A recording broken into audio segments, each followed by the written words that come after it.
It comes in here. The bottom slides right up against this line here. The top glues right on top of it. I'm trying to make these easier to put together. So you can see that you glue there and you glue the top, and that should just, it needs to come back flush along the rear here, but you glue it along the bottom, and the best thing to do is glue the bottom and let it set up. But I take one way you can do it if you're trying to be a little bit faster is put a piece of tape across the top to hold this together and glue the bottom, and then come along here and glue the top also. Alright, but it should be flush along the back, and this should be glued all the way down to the base here, and the side all the way to the side there. And once that sets, we want to glue that in and let it set up. I use the Model Masters glues or tester glue. The testers here works a little bit faster. All you have to do is put a bead right along here and right along there and put this in place, and if you've got this held together right, it'll stay. You hold it for 2 or 3 minutes, it'll stay. If you want to speed it up, you can put that glue, put a real light bead on there, and do the same thing for the top. Pull this in place and use a little CA on the inside to hold it until that really sets up. But best thing to do is glue this in all with the testers. Alright, I'm going to go ahead, I'm going to get both sides glued in there, and then we'll move along from that point, because I want to show you how to put the instrument panels on the sides and stuff like that. So I'll get these glued and then I'll be back. Okay guys, once I got the two sides glued in, I went ahead and did a trial fitting to make sure it fit in place, and you can tell that it goes right in there. You got both sides in place, so it works out real easy. I just hold it together with tape, but once you pop that loose, it just drops right out Okay. The next thing we're going to work on is that gives you your base of your cockpit. The next thing we're going to work on are the side panels. Let's hope the light's not too bright. Anyway, there's one for each side. You see one, the left-hand one it has a straight edge along the back, and then it tapers outward or down, either way, on the front.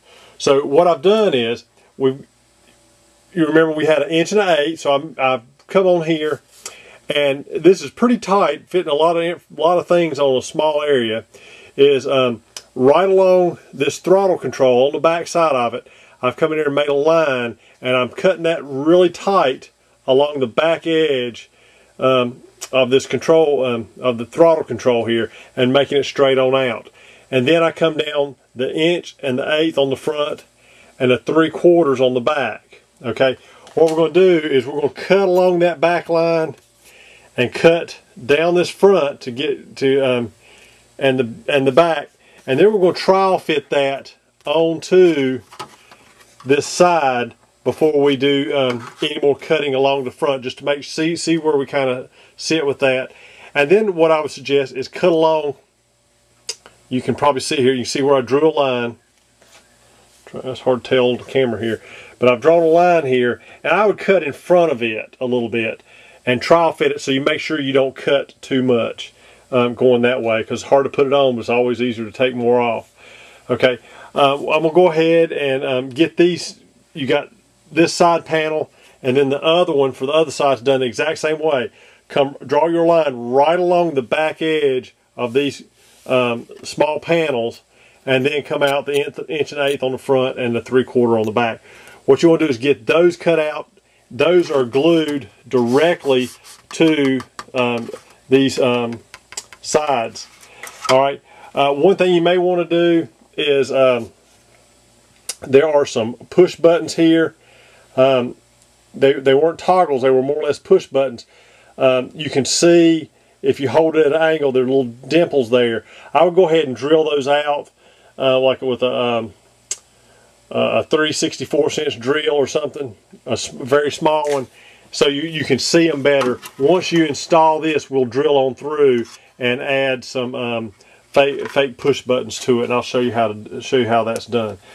So I tell you, I'm gonna go ahead and I'm gonna get these two panels installed, and then we'll come back. I'll show you that, and we'll go on from there.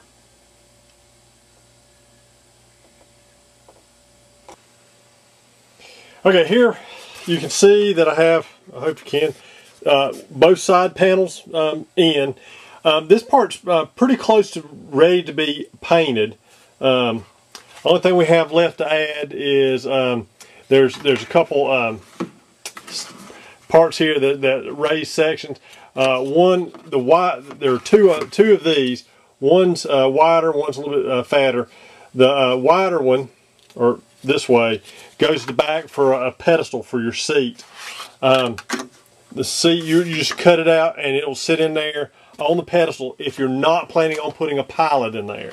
If you're planning on using one of the 6 scale pilots, just set the seat directly down on the thing. It gives you a little bit more room to work with for the pilot, and he's sitting straight up and not leaned back. This piece here will slide in underneath this pedestal, or this thing on the dash here. It just slides underneath there. But you need to get this installed, put the dash in, and then figure out where it goes.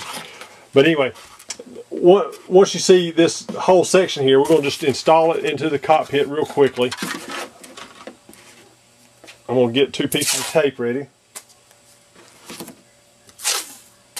I'm just going to take this. It's so simple. Just slide it in, and it comes up into place. And we push it down here into the crease. Make sure it's in its proper location. We'll take a piece of tape, and we're going to pull it over the side and tape it down.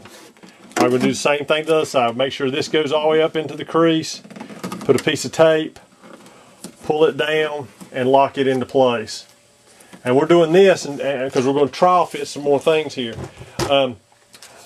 You're going to get a dash instrument panel. We're going to cut all the flashing off all the way around.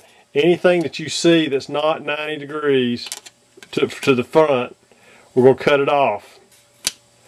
Alright, and like I've said in the past, on all our dashes, you need to come on the back side, lay this on some 16th, 3/32 inch balsa, and then cut that out and line the back of it. Okay, we're going to line it so we'll add some strength to it and make it a little bit more rigid. There are 2, and you can see little divots here. They were toggle switches. You do those like I've done in my past. You just drill those out with 3/64 inch drills. Take you some toothpicks will be supplied, and paint the ends of them and insert them from behind. That'll be your 2 toggle switches. But you have some more levers. I'll show you where to put those here shortly. But anyway, this is very easily installed. It comes in from the bottom, and all I have to do is reach in there and pull it up into place. So we're sliding it in. It slides into place. This should just lock in. I'll show you here in a second. It'll be a little bit more rigid once you get the back on it, the 3/32 balsa or 16th inch balsa. You can see that it just locks into place. Okay. This little pedestal here, it slides in. You need to mark it. It will be glued into place. Just like that. Hopefully you can see it. Alright, the rear pedestal, I don't know if it fell on the floor. Anyway, it lays in here, and the seat just sits right on top of it. And you're more or less, the cockpit's pretty close to being finished at this point. We just have to add, there'll be some spare ABS to add along the back here to close the rear end. There will be a joystick. Oh, excuse me. All you have left to do is add the piece of plastic across the back. There's a joystick that will be supplied. You glue it directly to the floorboard. I have a gun sight that I have made just for this, because the gun sight was not back here, it was up on top of the dash.